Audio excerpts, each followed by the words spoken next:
Disclaimer. This book may contain content that is considered historically inaccurate or culturally insensitive by modern standards. My hope is that by exploring old literature, we will better understand why people of the past thought the way that they did and understand the influences that shape their culture. This video is not intended for young audiences. Hi, I'm Morgan, and today I'm excited to read to you from Out of Door Book, which is the 7th book in a series or collection of books called The Children's Hour, which was published by Houghton Mifflin Co. in 1907. And just a heads up, I may mess up some of the pronunciations in this story, and I apologize for that. A Battle with a Cannon by Victor Hugo. All the gunners came running up, beside themselves with terror. A frightful thing had just happened. One of the carronades of the battery, a 24-pound cannon, had become loose. This is perhaps the most dreadful thing that can take place at sea. Nothing more terrible can happen to a man-of-war under full sail. A cannon that breaks loose from its fastenings is suddenly transformed into a supernatural beast. It is a monster developed from a machine. This mass runs along on its wheels as easily as a billiard ball. It rolls with the rolling, pitches with the pitching, comes and goes, stops, seems to meditate, begins anew, darts like an arrow from one end of the ship to the other, whirls around, turns aside, evades, rears, hits out, crushes, kills, exterminates. It is a ram battering a wall at its own pleasure. Moreover, the battering ram is iron, the wall is wood. It is matter set free. One might say that this eternal slave is wreaking its vengeance. It would seem as though the evil in what we call inanimate objects had found vent and suddenly burst forth. It has the air of having lost its patience and of taking a mysterious, dull revenge. Nothing is so inexorable as the rage of the inanimate.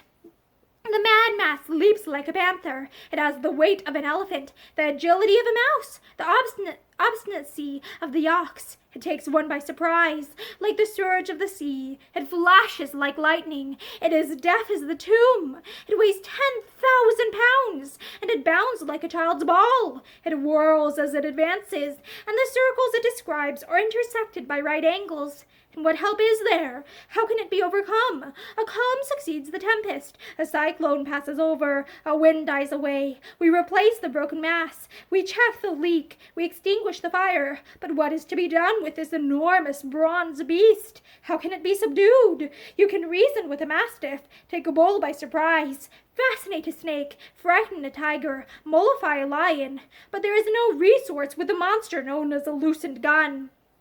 You cannot kill it. It is already dead, and yet it lives. It breathes a sinister life bestowed on it by the infinite. The blank beneath sways it to and fro. It is moved by the ship. The sea lifts the ship, and the wind keeps the sea in motion. This destroyer is a toy. Its terrible vitality is fed by the ship, the waves, and the wind, each lending its aid. What is to be done with this complication? How fetter this monstrous mechanism of shipwreck? How foresee its comings and goings, its recoils, its halts, its shocks? Any one of those blows may stave in the side of the vessel. How can one guard against these terrible gyrations? One has to do with a projectile that reflects, that has ideas, and changes its direction at any moment. How can one arrest an object in its course, whose onslaught must be avoided? The dreadful cannon rushes about, advances, recedes, strikes to right and to left, flies here and there, baffles their attempts at capture, sweeps away obstacles, crushing men like flies. The extreme danger of the situation comes from the unsteadiness of the deck. How is one to cope with the caprices of an inclined plane? The ship had within its depths, so to speak, imprisoned lightning struggling for escape, something like the rumbling of thunder during an earthquake. In an instant the crew was on its feet. It was the chief gunner's fault, who had neglected to fasten the screw nut of the breeching chain, and had not thoroughly chocked the 4 trucks of the carronade, which allowed play to the which allowed play to the frame and bottom of the gun carriage, thereby disarranging the two platforms and parting the breeching. The lashings were broken, so that the gun was no longer firm on its carriage. The stationary breeching, which prevents the recoil, was not in use at that time. As a wave struck the ship's side, the cannon, insufficiently secured, had receded, and having broken its chain, began to wander threateningly over the deck. In order to get an idea of this strange sliding, fancy a drop of water sliding down a pane of glass.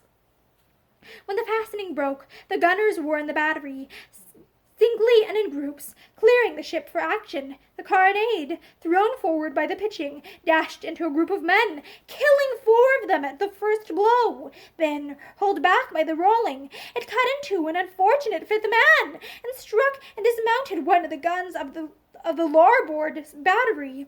Hence the cry of distress which had been heard. All the men rushed to the ladder. The gun deck was empty in the twinkling of an eye. The monstrous gun was left to itself. It was its own mistress, and mistress of the ship. It could do with it whatsoever it wished. This crew, accustomed to laugh in battle, now trembled. It would be impossible to describe their terror.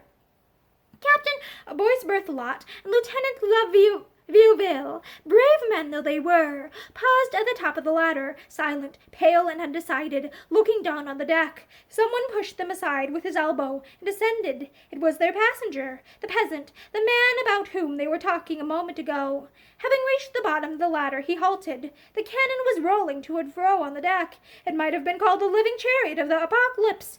A dim wavering of lights and shadows was added to this spectacle by the marine lantern swinging under the deck. The outlines of the cannon were indistinguishable by reason of the rapidity of its motion. Sometimes it looked black when the light shone upon it. Then again it would cast pale, glimmering reflections in the darkness.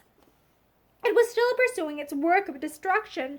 It had already shattered 4 other pieces, and made 2 breaches in the ship's side, fortunately above the waterline, but which would leak in case of rough weather. It rushed frantically against the timbers. The stout riders resisted. Curved timbers have great strength, but one could hear them crack under this tremendous assault, brought to bear simultaneously on every side, with a certain omnipresence truly appalling. A bullet shaken in a bottle could not produce sharper or more rapid sounds. The 4 wheels were passing and repassing over the dead bodies, cutting and tearing them to pieces, and the 5 corpses had become 5 trunks, rolling hither and thither. The heads seemed to cry out. Streams of blood flowed over the deck, following the motion of the ship. The ceiling, damaged in several places, had begun to give way. The whole ship was filled with a dreadful tumult. The captain, who had rapidly recovered his self-possession, had given orders to throw down the hatchway all that could abate the rage and check the mad onslaught of this infuriated gun. Mattresses, hammocks, spare sails, coils of rope, the bags of the crew, the bales of false assignats with which the corvette was laden, that infamous stratagem of English origin being considered a fair trick in war. But what availed these rags? No one dared to go down to arrange them, and in a few moments they were reduced to lint. There was just sea enough to render this accident as complete as possible. A tempest would have been welcome. It might have upset the cannon, and with its 4 wheels once in the air, it could easily have been mastered. Meanwhile, the havoc increased. There were even incisions and fractures in the masts that stood like pillars grounded firmly in the keel, and piercing the several decks of the vessel. The mizzen-mast was split, and even the mainmast was damaged by the convulsive blows of the cannon. The destruction of the battery still went on. 10 out of the 30 pieces were useless. The fractures in the side increased, and the corvette began to leak. The old passenger, who had descended to the gun deck, looked like one carved in stone as he stood motionless at the foot of the stairs and glanced sternly over the devastation. It would have been impossible to move a step upon the deck. Each bound of the liberated carronade seemed to threaten the destruction of the ship, but a few moments longer, and shipwreck would be inevitable. They must either overcome this calamity or perish. Some decisive action must be taken. But what? What a combatant was this carronade! Here was this mad creature to be arrested, this flash of lightning to be seized, this thunderbolt to be crushed. Boyce Berthelot said to Vieuville, "Do you believe in God, Chevalier?" "Yes and no. Sometimes I do," replied La Vieuville. "In a tempest? Yes, and in moments like these." "Truly God alone can save us," said boys Berthelot. All were silent, leaving the carronade to its horrible uproar. The waves beating the ship from without answered the blows of the cannon within, very much like a couple of hammers striking in turn. Suddenly, in the midst of this inaccessible circus, where the escaped cannon was tossing from side to side, a man appeared, grasping an iron bar. It was the author of the catastrophe, the chief gunner, whose criminal negligence had caused the accident, the captain of the gun. Having brought about the evil, his intention was to repair it. Holding a handspike in one hand, and in the other a tiller rope with a slip noose in it, he had jumped through the hatchway to the deck below. And then began a terrible struggle, a titanic spectacle, a combat between cannon and cannoneer, a contest between mind and matter, a duel between man and the inanimate. The man stood in one corner in an attitude of expectancy, leaning on the rider and holding in his hands the bar and the rope. Calm, livid, and tragic, he stood firmly on his legs that were like two pillars of steel. He was waiting for the cannon to approach him. The gunner knew his piece, and he felt as though it must know him. They had lived together a long time. How often he had put his hand in its mouth! It was his domestic monster. He began to talk to it as he would to a dog. "Come," said he. Possibly he loved it. He seemed to wish for its coming, yet its approach meant sure destruction for him. How to avoid being crushed was the question. All looked on in terror. Not a breath was drawn freely, except perhaps by the old man, who remained on the gun deck, gazing sternly on the two combatants. He himself was in danger of being crushed by the piece. Still he did not move. Beneath them the blind sea had command of the battle, when, in the act of accepting this awful hand-to-hand struggle, the gunner approached to challenge the cannon. It happened that the surging sea held the gun motionless for an instant, as though stupefied. "Come on," said the man. It seemed to listen. Suddenly, it leaped towards him. The man dodged. Then the struggle began. A contest unheard of. The fragile wrestling with the invulnerable. The human warrior attacking the brazen beast. Blind force on the one side, soul on the other. All this was in the shadow. It was like an indistinct vision of a miracle. A soul. Strangely enough, it seemed as if a soul existed within the cannon, but one consumed with hate and rage. The blind thing seemed to have eyes. It appeared as though the monster were watching the man. There was, or at least one might have supposed it, cunning in this mass. It also chose its opportunity. It was as though a gigantic insect of iron was endowed with the will of a demon. Now and then this colossal grasshopper would strike the low ceiling of the gun deck, then falling back on its four wheels, like a tiger on all fours, rush upon the man. He, supple, agile, adroit, writhed like a serpent before these lightning movements. He avoided encounters, but the blows from which he escaped fell with destructive force upon the vessel. A piece of broken chain remained attached to the carronade. This bit of chain had twisted in some incomprehensible way around the breech button. One end of the chain was fastened to the gun carriage, the other end thrashed wildly around, aggravating the danger with every bound of the cannon. The screw held it as in a clenched hand, and this chain, multiplying the strokes of the battering ram by those of the thong, made a terrible whirlwind around the gun. A lash of iron and a fist of brass. This chain complicated the combat. Despite all this, the man fought. He even attacked the cannon at times, crawling along by the side of the ship and clutching his handspike in the rope. The cannon seemed to understand his movements and fled as though suspecting a trap. The man, nothing daunted, pursued his chase. Such a struggle must necessarily be brief. Suddenly the cannon seemed to say to itself, "Now, then there must be an end to this." And it stopped. A crisis was felt to be at hand. The cannon, as if in suspense, seemed to meditate, or, for to all intents and purposes, it was a living creature. It really did meditate some furious design. All at once it rushed on the gunner, who sprang aside with a laugh, crying out, "Try it again," as the cannon passed him. The gun, in its fury, smashed one of the larboard carronades. Then, by the invisible sling in which it seemed to be held, it was thrown to the starboard towards the man who escaped. 3 carronades were crushed by its onslaught. Then, as though blind and beside itself, it turned from the man and rolled from stern to stem, splintering the latter and causing a breach in the walls of the prow. The gunner took refuge at the foot of the ladder, a short distance from the old man, who stood watching. He held his handspike in readiness. The cannon seemed aware of it, and without taking the trouble to turn it, it rushed backward on the man as swift as the blow of an axe. The gunner, if driven up against the side of the ship, would be lost. One cry arose from the crew. The old passenger, who until this moment had stood motionless, sprang forward more swiftly than all those mad whirls. He had seized a bale of the false assignats, and, at the risk of being crushed, succeeded in throwing it between the wheels of the carronade. This decisive and perilous maneuver could not have been executed with more precision and adroitness by an adept in all the exercises given in the work of Duracell's Manual of Naval Gunnery.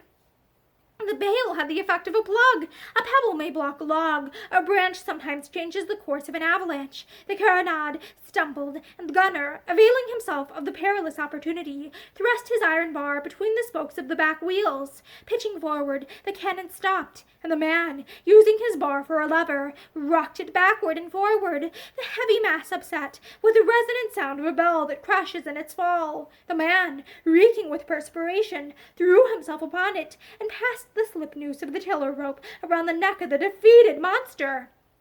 The combat was ended. The man had conquered. The ant had overcome the mastodon. The pygmy had imprisoned the thunderbolt. The soldiers and sailors applauded. The crew rushed forward with chains and cables, and in an instant the cannon was secured. Saluting the passenger, the gunner exclaimed, "Sir, you have saved my life."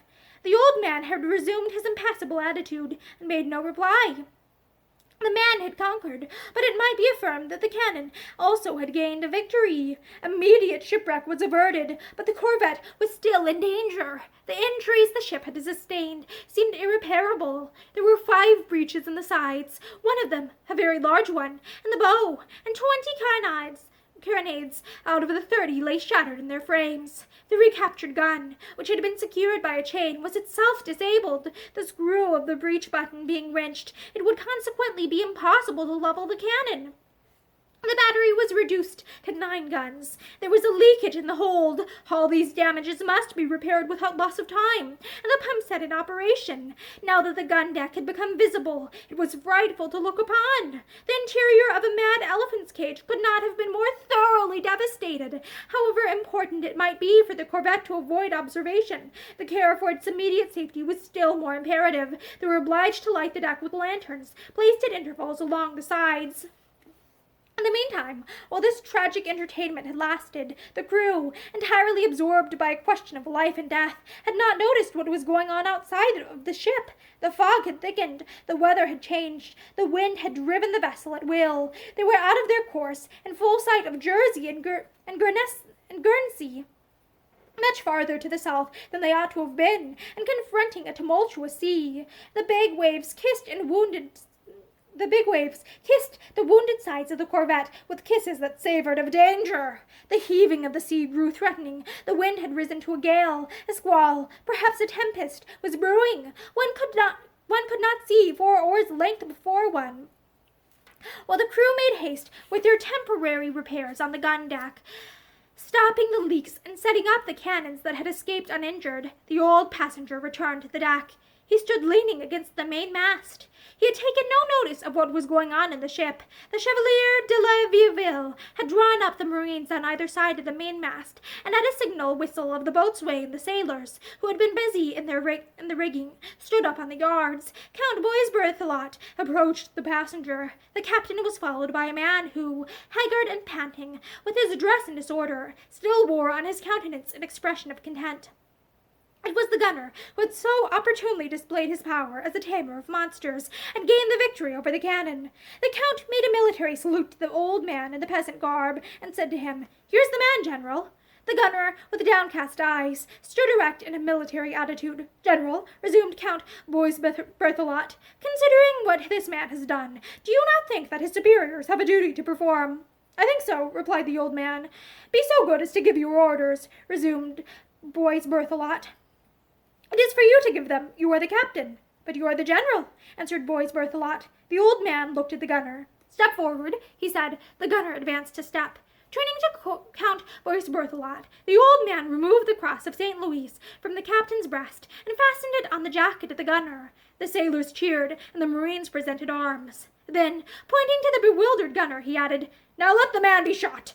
Stupor took the place of applause. Then, amid a tomb-like silence, the old man, raising his voice, said, "The ship has been endangered by an act of carelessness, and may even yet be lost. It is all the same whether one be at sea or face to face with the enemy. A ship at sea is like an army in battle. The tempest, though unseen, is ever present. The sea is an ambush. Death is the fit penalty for every fault committed when facing the enemy. There is no fault that can be retrieved. Courage must be rewarded, and negligence punished." These words fell one after the other, slowly and gravely, with a certain implacable rhythm, like the strokes of the axe upon an oak tree. Looking at the soldiers, the old man added, "Do your duty." The man on whose breast shone the cross of St. Louis bowed his head, and at a sign of Count Boys Berthelot, 2 sailors went down to the gun deck and presently returned, bringing the hammock shroud. The 2 sailors were accompanied by the ship's chaplain, who, since the departure, had been engaged in saying prayers in the officers' quarters. A sergeant detached from the ranks 12 soldiers, whom he arranged in 2 rows, 6 men in a row. The gunner placed himself between the 2 lines. The chaplain, holding a crucifix, advanced and took his place beside the man. "March!" came from the lips of the sergeant, and the platoon slowly moved towards the bow, followed by 2 sailors carrying the shroud. A gloomy silence fell on the corvette. In the distance a hurricane was blowing. A few moments later, a report echoed through the gloom, 1 flash, and all was still. Then came the splash of a body falling into the water. And that is the end of A Battle with a Cannon.